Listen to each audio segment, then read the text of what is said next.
Hey guys, welcome back to Previa Alliance Podcast. This is Sarah. And Whitney. We have a super special guest today, okay? I've got to know you via, I feel like, Instagram and text. This is our first actual meeting, but I've been so excited. This is Morgan, and you guys will know her because she has the cutest 3 boys. She's a triplet mom.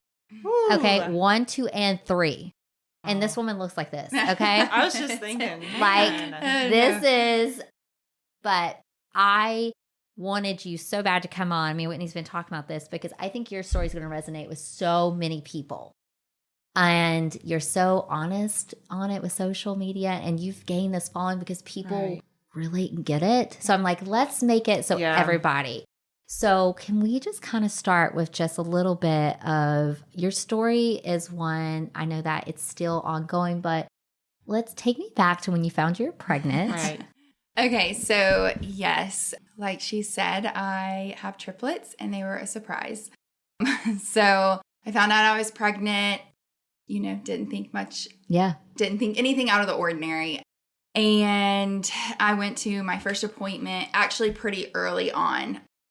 So I have lupus, and so we knew going into it that I was high risk. So coincidentally, I kind of already had an appointment with the OB, got in very early. So we actually did my first ultrasound at like 5 weeks. Okay. Oh, wow. So super early for that. Yeah, so super early. So around between 5 and 6 weeks, we found out it was twins. Okay. But at this point, there still weren't even heartbeats. So it was just, we could see 2 sacs. So the ultrasound tech was actually like, don't get your hopes up. Got to make sure they even both develop heartbeats. It's not uncommon to have an empty sac. So we went back like the next week or something, 2 strong heartbeats. I went every 2 weeks, and around 11 weeks, I was there by myself because somehow an ultrasound didn't get scheduled. With the COVID rules, my husband wasn't allowed to be there. So I'm there by myself. I'm waiting for the doctor, and the nurse comes in and grabs me, and she's like, hey, I'm not quite sure what happened. Dr. Campbell wants a quick ultrasound to check heartbeats. So I'm like, okay. So I'm in the ultrasound room, and the ultrasound tech was obviously acting kind of weird. Right, she was asking me all these questions. And at this point, we'd had several. So like I knew what I was looking at. I could see 2 fluttering hearts, and I'm like. So nothing seemed out of the norm to you, not to me. Okay. And so I'm like, why is this happening? Acting like this. Like I see 2 heartbeats. I don't feel like I've lost one. Right. And you could tell she was very frazzled. And then finally she just looked at me and she was like, I think I'm going to throw you for a loop. Like, and I knew, thank you for that. I knew what she was going to say because I'd heard of it happening. And I was like, please no. And she was like, there's 3, not 2. And so she literally like dropped the probe, ran to get the doctor. And my doctor came in and she was like, yep, that's a 3rd. Wow. So, yeah, I was hysterical. And by yourself? By myself. I was would absolutely. I could not quit. I couldn't quit crying. So finally she was like, my doctor was so sweet. She was just trying to comfort me. And she was like, I'm so sorry. Your husband's not here. And so basically we decided it would probably be better if I just went home and we came back later that week together. Because she was like, we have a lot to talk about now that it's triplets. Right. So I called my husband in the parking deck, and I like couldn't even get it out of my mouth. All I could get out was 3. There's 3. And he said, no, there's not. There were just 2. And I was like, no. You're like, no. I need you to hear me. There's a 3rd. So basically what happened was I had 2 placentas, and 2 babies were in one was in the other. Okay. And they said that, and now I've heard of this happening, I say a good bit. Right. But in the triplet community, it's not uncommon because when they're so small and they're sharing a placenta, it's hard to decipher that there's 1 versus 2 in there because everything kind of runs together. But what blows my mind is that like we had a very normal heart rate. Right. You would think that would kind of mess things up. Yeah. But week after week, we had like a, this one was 168 they were in sync. And this one was like 161. Like it's just crazy. Oh, wow. That after that many, like I had that many ultrasounds and they still didn't catch it. So we came back, and I was at Grandview at the time, and I've been with my doctor for years and years, and I was already seeing MFM, like the high-risk OB, but they just felt that it was better that all my care be switched to UAB, which I was sad because, you know. That's a relationship you it had. is. Yeah. And I've been with her since I was like 15 or 16. Well, and we think OB care, like that is very personal care. Is. It's not the same as like an orthopedist. And someone that you're very comfortable with. Well, in our generation, it's sort of like our primary cares almost too, Agreed. right? Like we don't, my OB is right? absolutely more of my primary It's care who we than go my to, primary care. and they've seen us through a lot of challenges. Right. Again, it's very personal. Like Totally. with yours, they saw you through losses. Uh-huh. For yours, they were seeing you through your triplets and that surprise. Like mine saw me through infertility and all of that. And so, I mean, it's a very personal relationship. And that's, I think, again, it's like when you're bumped to a new provider, people don't talk about it, but it's a loss. It's a transition period. And it's hard because you have to like almost it's like you're dating someone again. Right. You have to get to know them. Yeah. Well, and the thing too about UAB, and this is what my original OB had kind of told me was going to happen and everything, because they're a teaching hospital, you're not, at least in the high risk department, I don't know how the other regular OB is, but in high risk, you're not assigned a doctor. So every single time I went. So it's a rotation. That was the same with me. I saw, there was a few, if I could get on their same schedule, very rare, but I saw basically the whole department.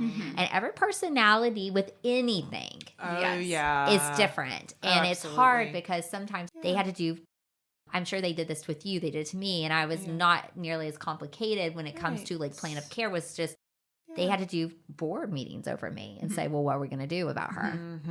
Yes, I had. You probably had several of those. Yeah, which is a very weird thing to be told. And that they're talking about you. Well, right, yeah. And it's like understandably, but it that kind of is like oh, this is bad. Yeah, because the whole hospital has to talk about it.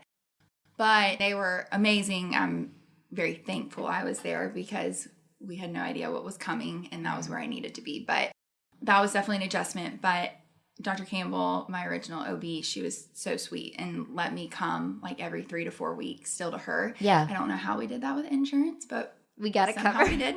And things got worded certain ways.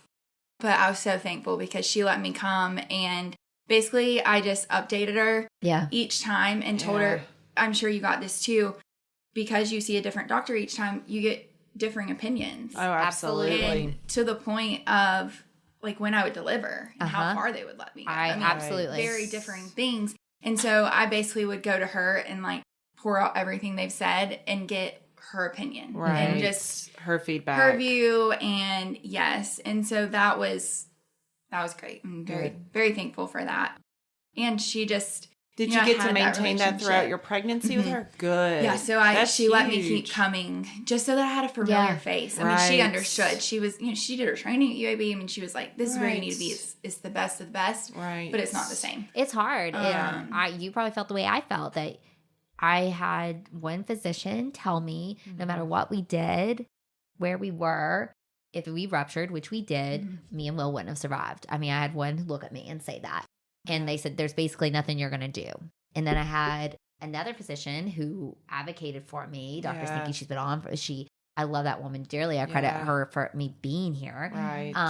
She's like, no, you're coming in at 34 weeks. Right. We're going to do this. I don't think it's talked about when you get different opinions in the medical field, especially when you're pregnant and you feel so helpless. There is nothing you can do. You are trying your best to hold your baby's in. And how vulnerable that is. You're vulnerable. And like we're not MFMs. We didn't go to med school and go to a million residencies. And so it's like, you're trying to say, hey, I think this is what's best. Or why did they say this? And you already kind of feel helpless, but that adds a whole layer. So I'm so thankful you had that person. Yeah, I am too. It was definitely helpful, even just the nerves. I mean, I was just a wreck the whole pregnancy. Oh, how can you not be? Absolutely. And, she was just...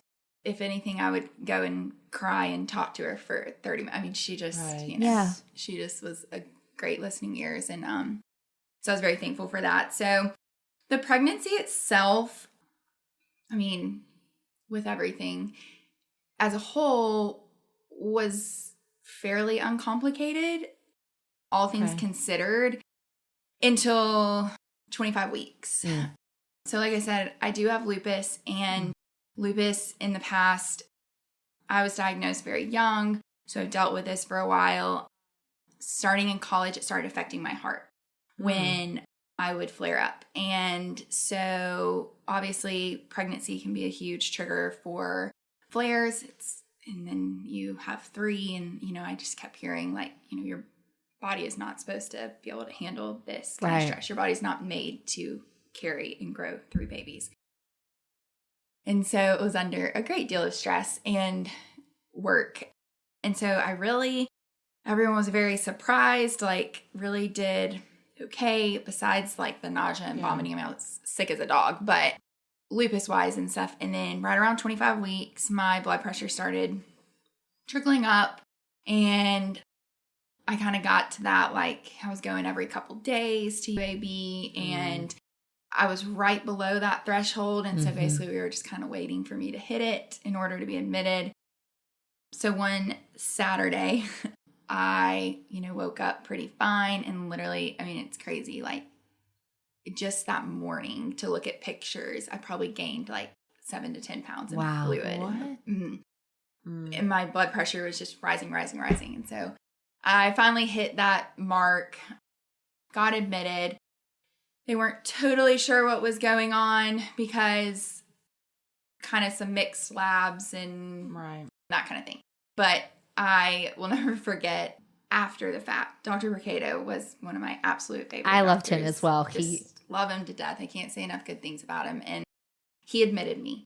And I think I actually hadn't seen him in the office yet, but he was the attending that day in the like maternal emergency room. And so he admitted me. And I remember after the fact, after everything that happened, I think at a follow-up, he said, I vividly remember that day, and I wasn't exactly sure what was going on or what was causing it, but all I knew was you needed to be in the hospital. Like something was wrong. Yeah. And things happened so quickly that thank goodness I was there. So I got admitted at 25 weeks and never left. So that was May 1st. Wow. Yeah. And going into it, I was kind of like, okay, I'll stay the night and like I get to go home. Right. Yeah. No, I was there for temporary. 7 weeks. I got admitted May 1st and I was there for 7 weeks.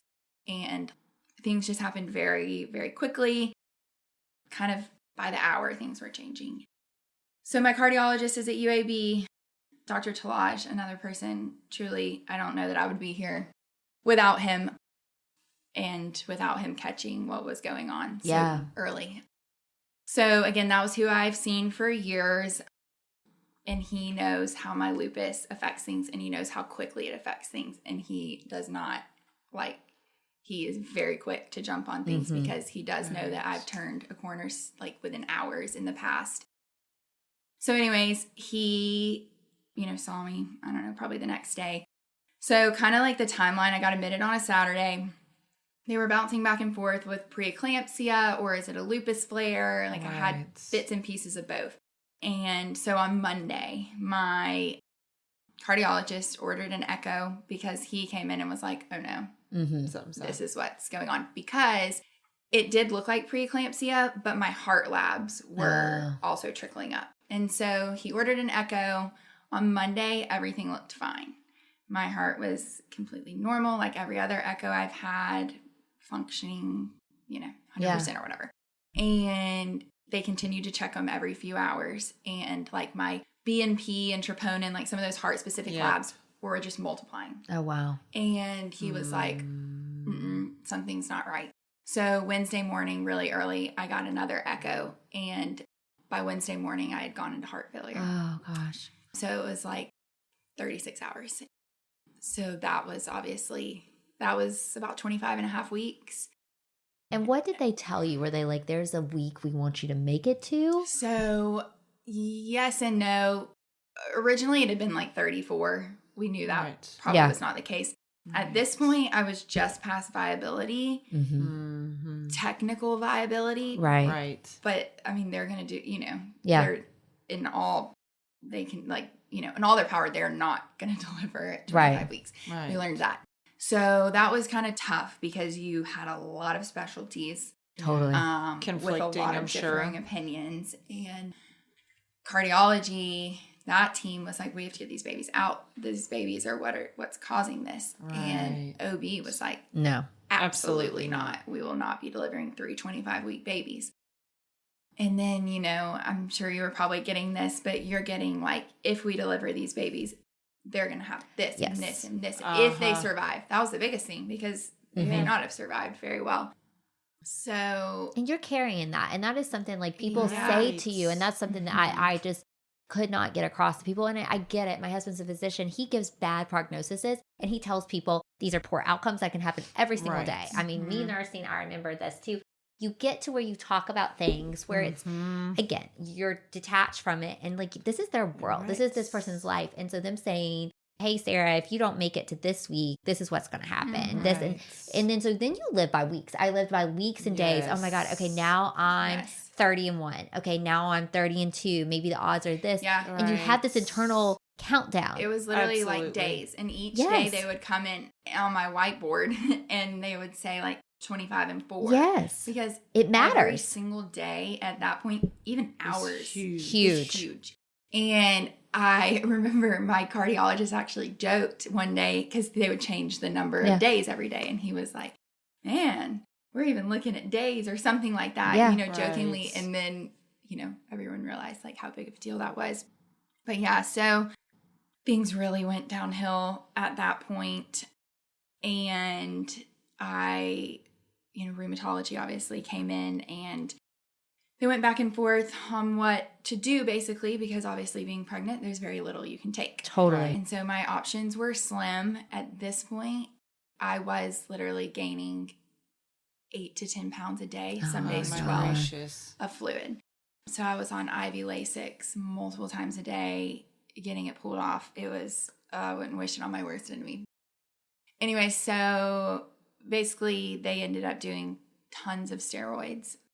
So, like, I take steroids every day, for people who aren't familiar with this. I take a little bit of steroids every day, prednisone, as part of just my, maintenance care for lupus. I've never quite been able to get totally off of them, but I take 5 milligrams. Right. So, a very low dose, and along with other meds. But as far as steroids go, at that time, because I was in heart failure, I was getting up to 1,000 milligrams of IV steroids a day. Oh my goodness. Just trying to, it was literally, they were trying to save my life. Anything. Right. Trying to save my life and keep these babies in any amount of time that we could. And so that, and then it was just a whole nightmare of things. Steroids really bottom out your immune system, which in my case, my immune system was attacking my heart. So we needed to suppress my immune system, but then it suppresses all your immune system. Yeah. Right. So I then went septic. Oh my God. Around between 25 and 26 weeks, I got an infection at an IV site and it was staph and it got in my blood. And so I went septic. So then at this point, they will not deliver. Right. Because they can't cut into me. Right. And, the babies and that kind of thing. So then it was like a halt, like these, they have to stay in. So we have to, it was just a nightmare. At that point. I was on I think 4 different antibiotics, IV around the clock. It was just like hanging. You were getting bombarded with medicine. Oh, yes. And then the hospital experience, I was just there for one night and then everything went wrong. But they told me that originally they were going to try to keep me for weeks. And I was I lost my mind that one night. And I can't imagine everything, because I tell people, and, I remember nursing, they would complain and they'd go, to me, yeah, I'm not sleeping. I'm just like, I'm so sorry. I didn't order this at 3 a.m. Your doctor did. Please bring it up with them. Oh my goodness. But it's like the lab draws, and it is a revolving door. Because if it ain't the medical staff, it's housekeeping, it's the food, it's it is something. And it's academic. So you had med students, you had residents, you had fellows from every single specialty. Every single day before the sun came up. And you, unfortunately, is when the student, because then they got to go to clinic. They come at 4:45, 5, and I remember with baby James after the ordeal, the little knock on the door, and I'm like, that's a med student, because then you start learning their knocks. Oh, you learn their footprint. You start becoming way more about these people. That's so funny, and they know you, and it's this weird office mentality that the show where you're just their personalities, they know you, but then you're like a guinea pig laying there. And I guarantee they all had different opinions with you too, because academic hospitals, your case, a lot of cases that go to academic, everybody wants to get involved because they want you to be okay, want the babies to be okay. But it's also at some point, a little of like a rooster, kind of like, I'm going to come and be the big boy and say what's going to happen. Yes. Right. Yes. Taking charge, being the alpha. There is. We had some of that. Super fun. Yeah. But yes, like you were saying, I mean, the whole kind of line of them comes. So like it starts with the student and then maybe another student and then the resident and then the fellow and then the attending. And then they come back together. They're all round in front of you and it's like a whole football field. Yes. But they do. They start like before the sun comes up. And then like you said, they literally order like lab draws at like 2 a.m. Yeah. It's like, okay. There's no sleep in the hospital, we learned, but the food, you have to like live off of whatever you can. Uber, DoorDash, send somebody out. The parking at UAB, if somebody, listeners from all over, it is not a fun situation. How to park and walk, and you pay every time. Oh, yeah. Okay. Especially the women and infant center. Yes, you do. And it would take sometimes, because that's where my boys were in the NICU. So I then, once I got discharged, I was then going back to the women and infant center. Yeah. And it may take 30 minutes, an hour to park, and there's just not enough parking. It was a disaster. It's stressful. So if she didn't have enough, you had just like the environment. But it's kind of funny though. Even those people, like even the parking attendants, became like family. They like, get to know you. Ran into one recently. I was at a cardiology appointment just a couple weeks ago at Kirkland, and she was now at Kirkland, and she recognized me and my husband and came up and gave us hugs and wanted to see pictures of the boys and. She was so sweet, and she was always so good about like holding a spot. Yes, she knew. Like I was one of the we were one of the long-term patients, and she knew we had 3, and so she was great about like keeping a spot open. And because the parking is tight there too. Yeah, it's tight. That's the last thing you want to do is be like, okay, great, I'm not gonna have a parking spot. I can't fit into, and I have to walk, and like now I'm gonna be here for 3 hours for my appointment. Exactly. Yeah. You also brought up like DoorDash and stuff. I tell everybody because I obviously get asked a lot, like. What do I do? My friend's baby was just admitted to the NICU, or my friend's admitted to the hospital. Like, what's something I can do? That is one of my absolute number one things I tell people is DoorDash, all the things. DoorDash, Grubhub, whatever, Uber Eats. Right. Those were the biggest help. Lifesavers. Because between me being admitted on May 1st and our last one coming home from the hospital in October, we were there all day, every single day in that building. And like you said, the parking's a nightmare. There's like one restaurant in the place. So just to leave and come back with food big was ordeal. Like an hour and a half ordeal sometimes. But it's not cheap at all to, food delivery stuff. It's ridiculous, but it was a lifesaver. It is. Right. So I tell people, I'm like, that truly DoorDash cards was the biggest help for us. Better than anything else you can do at the time.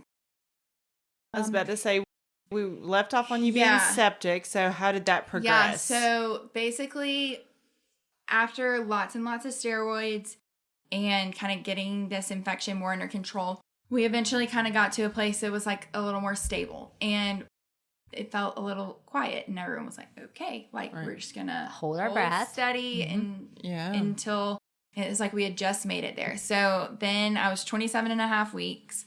And the day before was our wedding anniversary. And like looking back, I remember my husband had gone and gotten like my favorite restaurant and gotten like appetizer and my favorite meal and dessert and all the things and brought it to the hospital. And I could not eat. And so obviously looking back, I realized what was happening. But at the time, I just, I was like, I just don't feel good. Right. And so I remember like trying so hard to like choke stuff down because I was like, he literally just went and got all this stuff. Like so sweet. Brought flowers, all these things. So into the night, I had been having contractions since 20 weeks. And that was expected with 3. And so during the night, I kind of felt like something's different. And for a while, I kind of kicked myself because I didn't say anything. And I'd been there for 2.5 weeks, and I'd been like the most not high maintenance, but there'd been a lot going on. Yeah. A very needy patient. And so I'm like, it's probably fine. Yeah. And I didn't say anything through the night. And the next morning they came to do an NST, and they hooked me up to the straps, and they were kind of looking. She looked at me and she was like, do you feel like you're having more contractions than normal? And I was like, yeah, I kind of have been. Like I haven't slept much. And I never got off the monitors. I was in labor. So, of course, they started the antibiotics, the steroids, the magnesium, all the things. But we were hoping that maybe I would just kind of sit there for a little while. That maybe the mag would kind of chill things out. And I could just stay on antibiotics. And so they were coming in, checking, and I progressed very quickly. And all the babies went into distress. And I very quickly got taken back down to the OR. And we delivered at 27 and 4. And that's frightening. Did they prepare you of like, hey, when this goes, people are going to come in, we're going to push you down to the OR, this is going to happen? Did they tell you any of that? Or was it like me and just like a learned experience where you're just like, oh, I guess this is happening now? So I would say a little bit of both, because I was getting brought back and forth. I can't remember what, you're down on labor and delivery, and then there's the other one upstairs. Where basically you just kind of like wait. And I was getting brought up and down because labor and delivery, they could treat more like an ICU. Right. So when I was really sick and when things were happening, they would bring me back to labor and delivery because it was more one-on-one care. Right. And so I'd already gotten brought up and down a little bit. So I kind of knew that was going to happen. Right. But it did happen very quickly. And like, I can still remember my sweet doctors. One of our fellows was just the sweetest thing. We loved her to death. And they'd been with me the whole time now, these 2.5 weeks of nonstop. And I can remember her getting paged and literally running. And she was like, "Are you serious? We made it through heart failure? Yeah. And now you go into labor on your own?" Like for heart failure and sepsis and all these things, not to put me into labor. Here you're just like, and then here I'm just like laying there waiting for Chick-fil-A to come. Yeah. Here comes labor that I never got to eat. Yeah. And so, and now here it is. And so but the funny thing is I'd actually told my mom the night before, I said, I don't feel like I can do this much longer. Like, I don't feel like my body can handle it. There is something for both boys. I had that, what you described. I had that right before baby James. They took off his monitor, and I was just like, something inside me almost said, "Sarah, don't let him take that off. Something's not right." And I was like, "Sarah, you're just being like, whatever." Trying to blow it off. And the next thing it happened, he went in major distress and ended up having a hysterectomy, all that stuff. But with Will, that night before too, I just had this like, but I was just like, "Sarah, I was planning my escape out of the hospital the next morning." To be real with you, I was like, you were like, "How am I gonna get out of here?" No, I was like, "Sarah will be signing AMA come 6 a.m. That's what that. And my parents, they say to this day, they're like, God had to have it happen that way because they knew that Bill was going to call and say, "Well, Sarah signed herself out." I was. So I think that's an important thing that we never get credit for is we have these instincts we do in our bodies that moms that we were right. But it's even scarier, I think, when we're right, because then I was like, "Sarah, you should have said something." I don't know if that came through your head, but I did that to myself. I did that to myself because once I realized I was in labor and then they couldn't stop it, I really beat myself up for not saying something because I was like, what if they could have stopped it? Which they assured me that like I went very quickly and there was nothing they could have done. No. Especially with triplets. Yeah. That really amplifies that. And not like I had said the night before, I just said, I think my body was just trying to get it out. Like I was so sick. And I was so sick at delivery.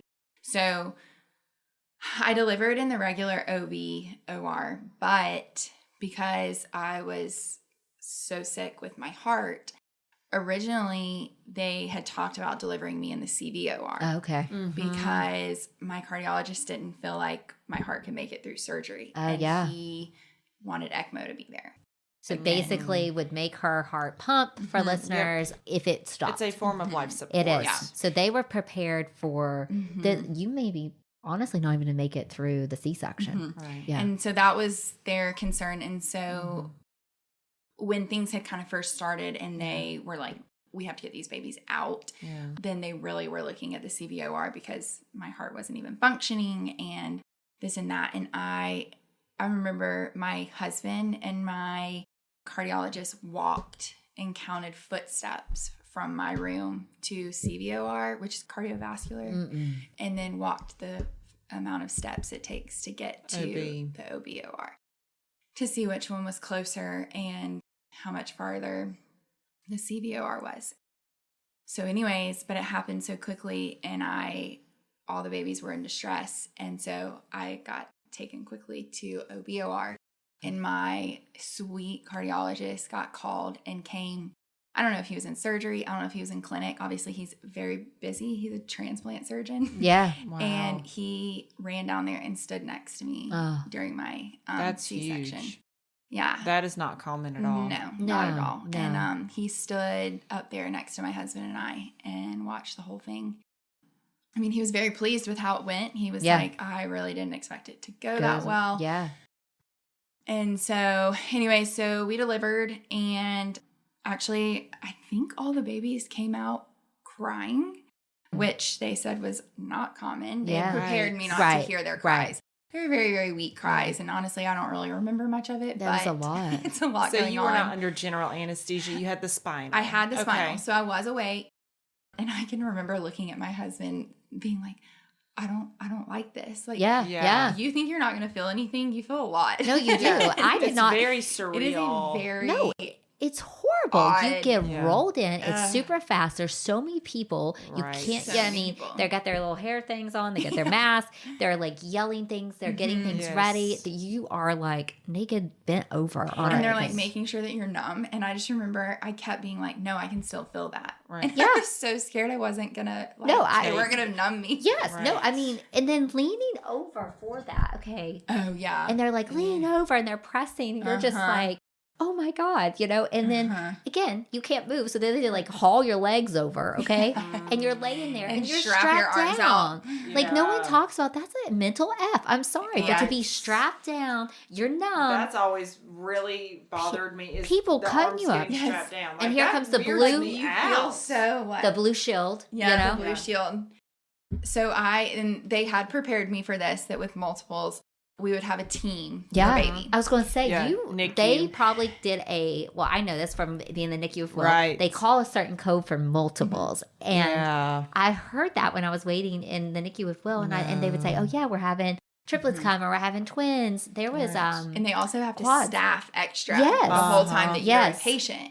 So the day that I got admitted, they then started having to staff More. extra in the NICU until my babies came. And so our nurses told us, we obviously got very close with our nurses, and they joked I stayed on this board that I was They were still a waiting. patient.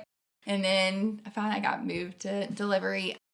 I think we were told there were 40 to 60 people in my delivery. Oh, I'm Holy sure. moly. Mhm.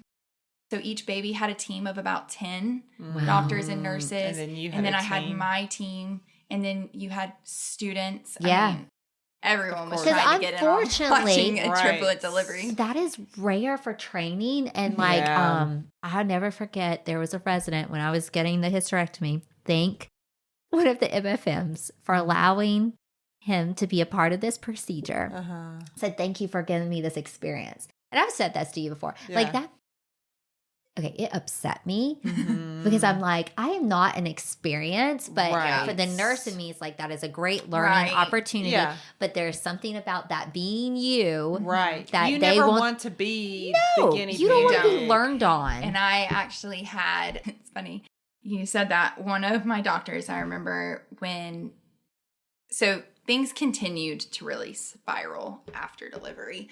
That's why I was there so much longer. But one of the doctors came in and actually this may have been after discharge. One of our doctors that we liked a lot. And he was like, you definitely don't want to be the most boring patient in the hospital. You're you know? done. Yeah. And Yeah. he was like, but you really don't want to be the most exciting patient in the hospital either, especially not a place like UAB. He was like, maybe if you're at a little hospital, that's one thing. He was like, but here, you never really want to be Those the are not most bragging exciting rights. either. No, No. they call them zebras. They're like, oh, that's a zebra patient. And I learned that through Bill's medical journey. But that's just that zebra that's Yeah. out in the wild that you see, and you're just like, and if you are called a zebra at UAB, Uh-huh. Just know. because Just we know. people are flighted to UAB from all over the South, yeah. honestly, Right. and the world. We I was have about a to we say. have, the world. we I was have a gonna say. VIP Yeah. section for UAB Yep. that literally princes and whoever's want certain doctors, High dollar. they are flown in and given private care. Yep.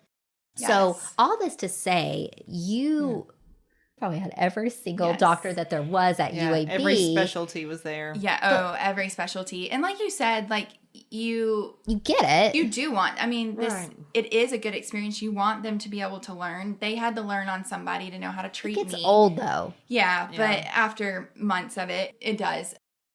But I just had to keep telling myself, it's part of it. I understand. They had to learn how to treat. I just had to keep that kind of mentality to keep my sanity of the revolving door. There was once or twice that I did just kind of fall apart, and I was like, I don't want anyone else to walk through. Right. Yeah, so there were all those people in delivery, and they lined up, and basically like baby A's team got called up.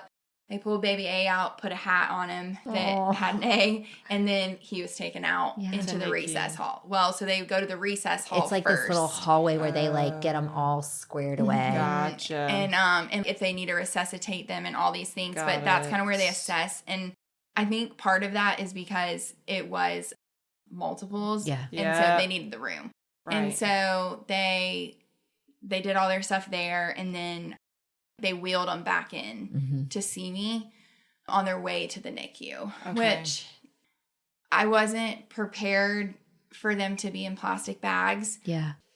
I had seen lots of pictures from other triplet moms in this Facebook group that I'm in that had delivered in the weeks and months prior to me. Right.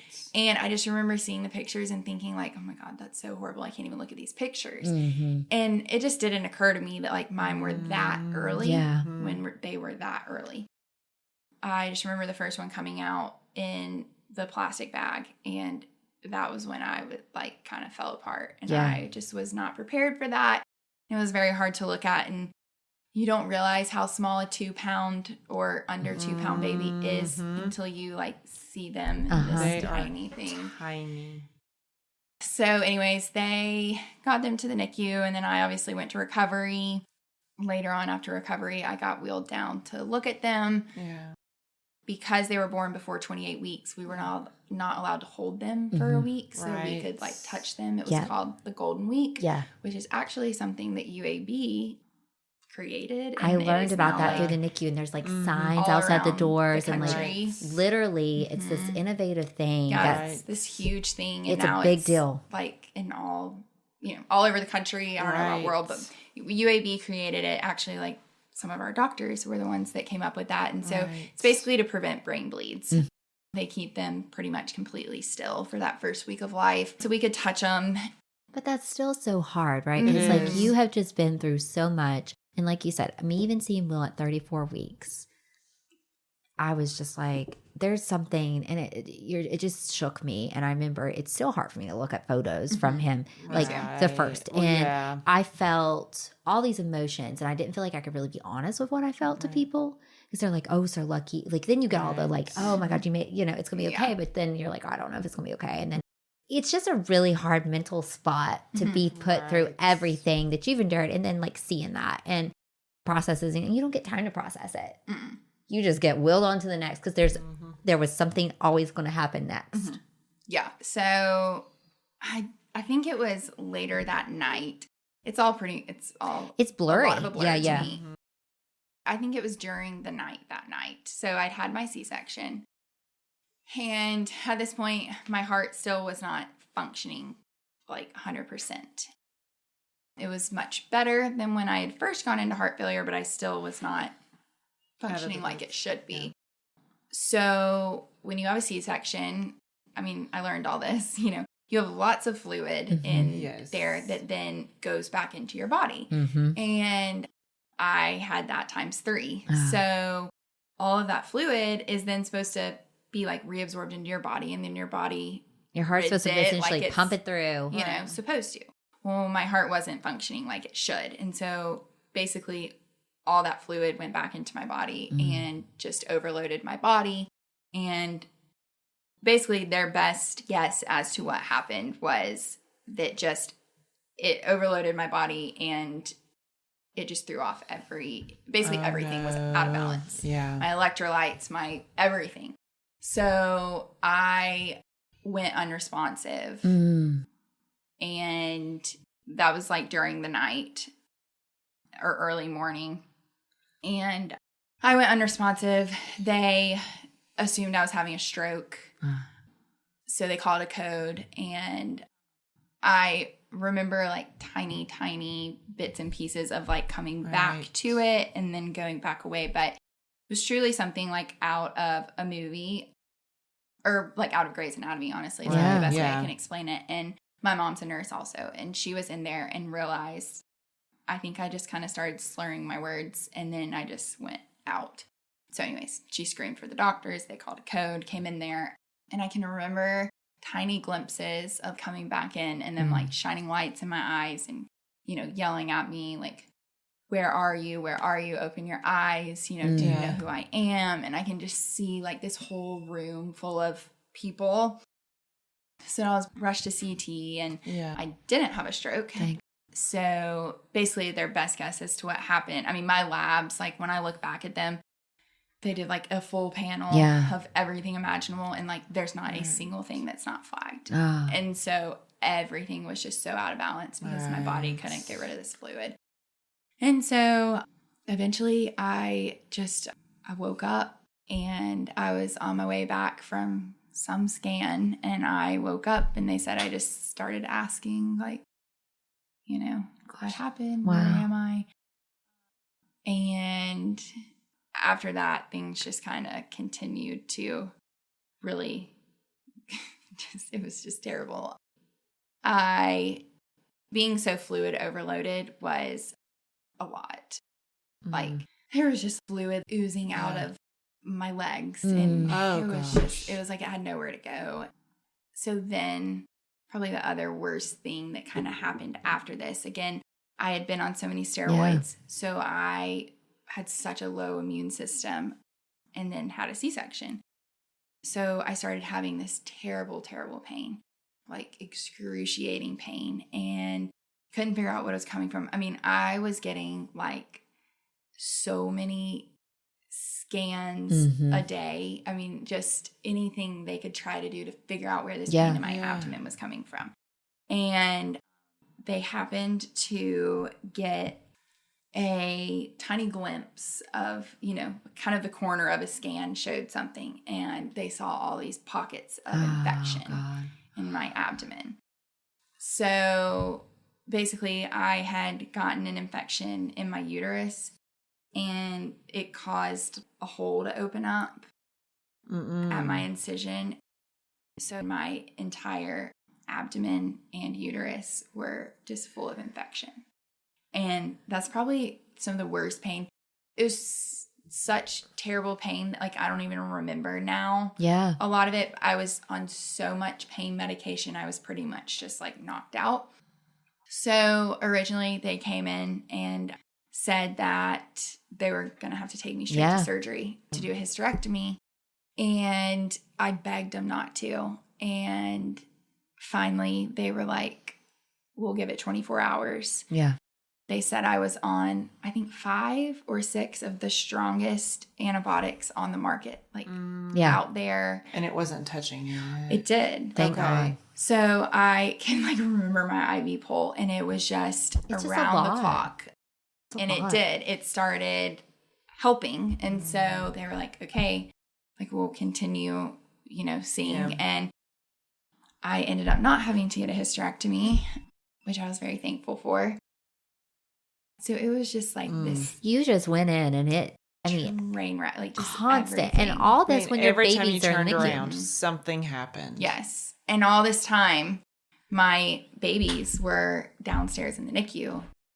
That's probably part of like some of the hardest stuff that I do see a therapist. And this is actually a lot of what we talked about the other day that's still very hard is I don't remember a lot of their first weeks, especially the first few days. And I was really too sick to even be allowed to go see them. Right. And so our sweet nurses would like print out pictures and send them up to my room and things like that. That's hard. So yes, I was very, very sick upstairs, and the babies were sick downstairs. They were very sick downstairs. And, you know, just like fighting to live those first few days. And so I ended up being in the hospital for about 7.5 weeks. finally got to go home. And then we were then in the NICU. So I went home mid-June, end of June. And then the last boy came home in October. You guys, so much of your life. And, you know, my extent of complications were over once my boys were out and my uterus was out. But in the NICU, you get to know people and you get to know their stories. And your boys were in there when baby James was there for a night. I remember walking by. Oh, really? And you had the little happies, little thing. I remember going, oh my gosh, that's triplets. Yes. We had that big room. But I thought about that. And, you know, now it's full circle here. We're talking about it. But you were really, you know, they always say put your mask on first, right? And that's so hard as a mom. But you have to do that. And you especially had to do that for you to be here for these sweet boys. And the one thing there is an episode coming out for April Fool's next year saying we don't joke about pregnancy because people are say it's so natural, it's easy. There are so many stories like you and me where our lives were on that line. It's not always so cut and dry and easy. It's not. And people may look at you and, you know, you see the 3 boys, and they have no idea what you carry, what you endured. What and you survived. You know, I know with me, things trigger me still. And it's mine, I think you helped me, Whitney, with this. It's it has just been 5 years. Right. It's only been 5 years. That's something that my therapist actually said recently because we just hit 2 years. The boys just turned 2. And it was probably right around their second birthday. And I was just telling, if anything, it's gotten much harder, which I think you would probably say that's normal. Yes. The first year of their life, it was not that we're not still in survival mode. I mean, this morning getting out the door was a pure survival mode, but it's a different survival.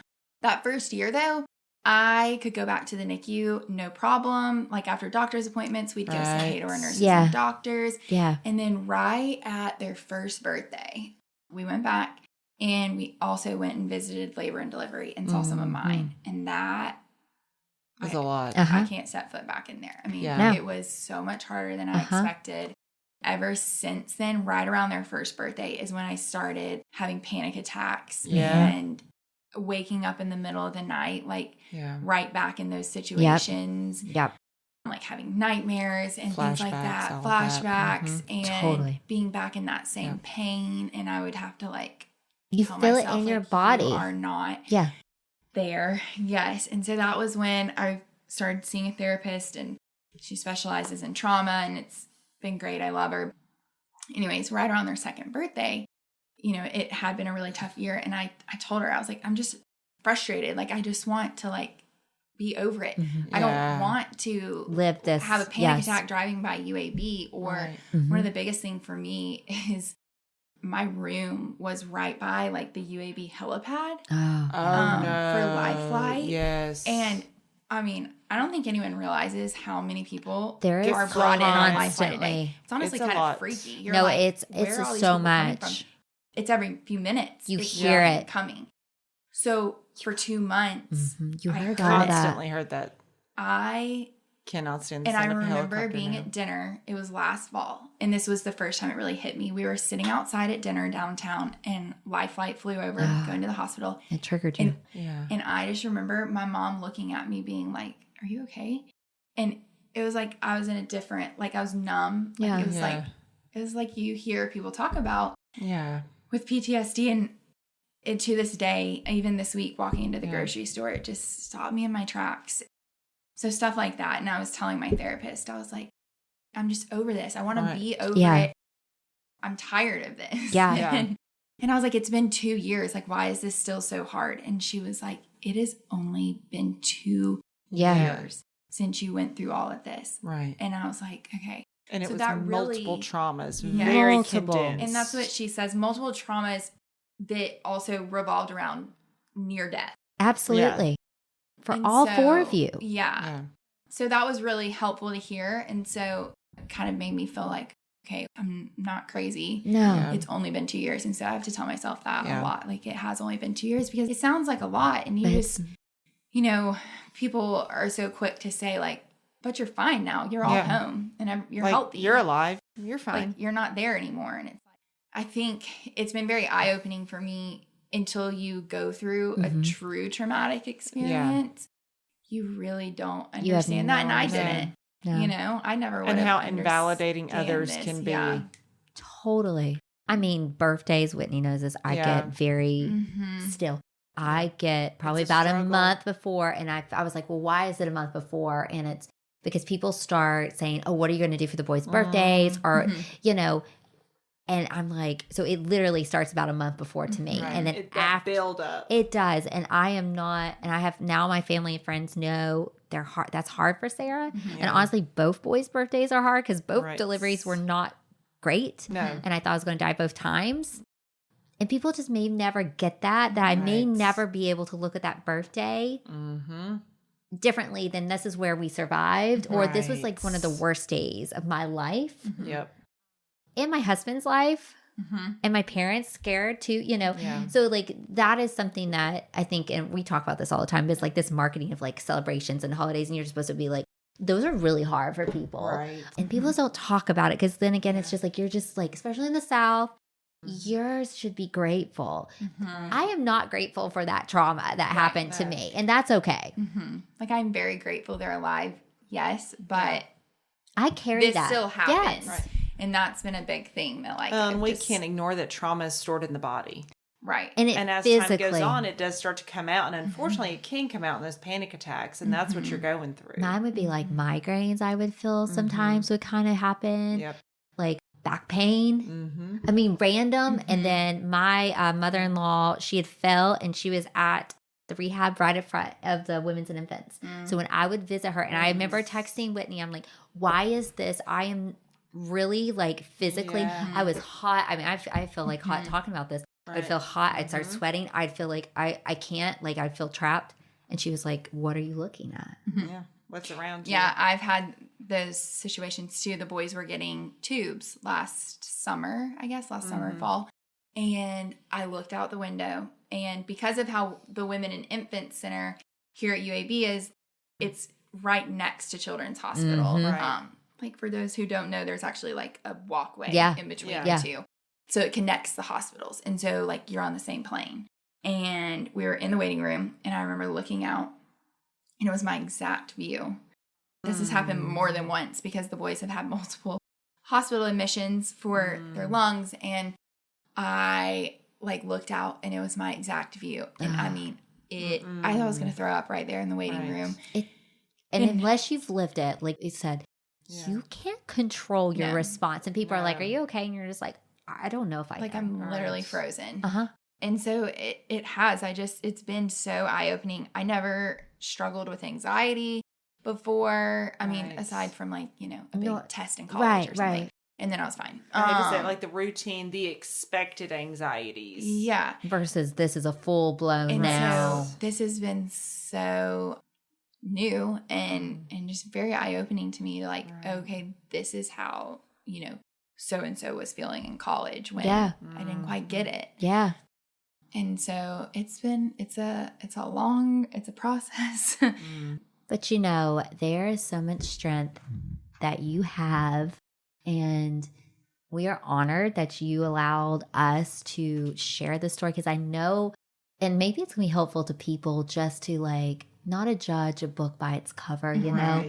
And I think that's the hardest thing that social media is, just got so many flaws, but people just does not get what is behind a snapshot of your day and your journey and what things look like now. And we'll have you back on to talk about prematurity awareness. You are chosen for March of Dimes this year. So it's special to her, and to us, but I really appreciate your honesty and your growth. And I know personally how hard it is. And it's still hard to talk about it some days for me. And you are the best mom to those boys. Thank you. And again, just a heartfelt thank you for opening, because I felt so much shame and isolation for so long for how I felt. Yeah. But we can commiserate together a little bit and get through it. And thank God for therapists like Whitney. But we will have you back. But one thing we ask all our guests before we let you go is, what is one thing that you wish you would have known about motherhood? It can be anything. We've had all sorts of information before. I mean, we have had like, I wish I would have frozen my eggs, to I wish I would have gave myself more grace, to I wish I would have done it earlier, later. I mean, we've heard it all. So there's no right or wrong answer. I always tell my husband right now, I mean, kind of jokingly, because they're so hard right now. I'm like, so hard. God, Two we should is have hard. waited like 10 years. And he's like, it would have been hard in 10 years. But I think giving yourself more grace, it's easier now to look back and know that I was doing everything I possibly could in those early days. Yeah. But it was still so easy to beat myself up for missing a shift change or a diaper change or this and that. And I mean, I know that, you know, I was doing everything that I physically could. So yeah, I think giving yourself more grace is a big one. I think social media plays a big part into that too. And I think also that would be a big thing I would say is, I don't know, just with the whole social media thing, like, you have to take that with a grain of salt. Totally. Because Absolutely. I have to remind myself so often that, I mean, I'm seeing it like from the other side. Like, people will message me and say things like, you just make it look so easy. Or how are you so patient with them and this and that? And I don't try to put off that persona. Like, I try to put some real stuff out there and things too. And it still comes across that way. Because you're seeing seconds of a person. That's what I try to tell people. It's 5 seconds of my life. You did not see my morning getting them out the door this morning. Right. Chaos. Yeah. You know, like I've been about in tears every single day this week. Yeah. Because they are so hard and I'm so outnumbered. Right. And, you know, I feel bad when people are like, but I feel bad because I have no patience. And I'm like, girl. Same. We're all in that We're all boat. trying to find that bucket of look, patience. just because I put up the one like sane picture of my 2-year-old today. You have no idea what happened before. Believe me. Right. And so I think, and I was bad about that early on too. And I would think like, well, God, I should have held them while they slept today. Like, you know, they hold them all the time. And that was easy with multiples too. Yeah. It's really hard to not feel like you're doing enough. So I would really say that with multiples parents, is like, I really have to step back and tell myself, you did everything you physically could today and you gave them every ounce of attention you could. And while maybe it's not fair that, you know, my friend with one could do all these other things, I don't know, just not comparing. Don't compare. To, you know, the friend that has one baby when you're trying to juggle 3 and like you are doing the best. I just think social media it's so hard. So easy to compare. And I can remember like rocking them at night, scrolling through my phone. And then I would start feeling so bad about things. And I just like would have to get off of it. I'm like, I'm not going to sit here and make myself feel bad and sad because I didn't do this today. And this person did. And again, it's such a snippet, seconds of their day. And you just have to remember that like, that is not how their whole day looked. No. And they're doing the best they can too, whether it looks like they're perfect or not. Right. Well, I think you're Superwoman, truly. Thank you. And I think you're Superwoman because you're vulnerable, you're honest, and you're a great mama. And you're a boy mom like me. I know. God, boy moms, we're built for this. I thought about that. I was like, I kind of got outnumbered. I'm the girl mom. Yes, that's okay. Oh, the boys. We're paying now. We're thinking, we're counting on our teenage years to be a little bit. Right. You know, we'll see. We'll see. But we will bring you back. We will talk World Prematurity Day awareness. Sounds good. And we will, follow her. We'll link you, everything. We're going to make some fun content for this episode. Yes. But again, thank you again. You're welcome. All right, guys. Till next time. Maternal mental health is as important as physical health. The Previa Alliance podcast was created for and by moms dealing with postpartum depression and all its variables like anxiety, anger, and even apathy. Hosted by CEO, founder Sarah Parkhurst and licensed clinical social worker Whitney Gay, each episode focuses on specific issues relevant to pregnancy and postpartum. Join us and hear how other moms have overcome mental health challenges, as well as access tips and suggestions on dealing with your own challenges as moms. You can also browse our podcast library and listen to previous episodes at any time. Please know you're not alone on this journey. We're here to help.